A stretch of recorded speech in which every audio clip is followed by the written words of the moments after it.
Hi everyone, this is Emmy.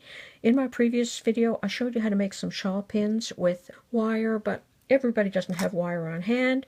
Many crocheter knitters have yarn or even string, and you can make these shawl pins just using some beads and some yarn. So I'm going to go ahead and get started and show you how to make these. I threaded some yarn into a yarn needle, and I've chosen some beads from this large container of beads that I got at the dollar store. And I'm going to thread these beads onto my yarn. Okay, I have approximately 6 inches of beads on, and I'm just going to bring these together, and I'm going to tie this quite tightly.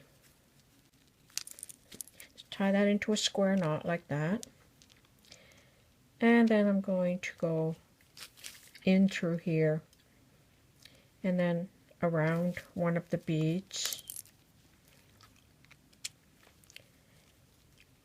And then back through, and the same thing, just go around and make a loop between, and I'm going to go back through one more,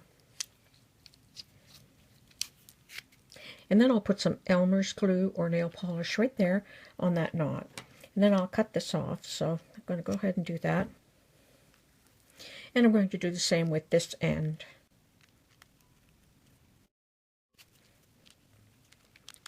So that's what that will look like. And in my other video, I showed how to just take a bamboo skewer and cut a little section off, tip off the tip with some scissors, and use an emery board to take down any of the sharp edges.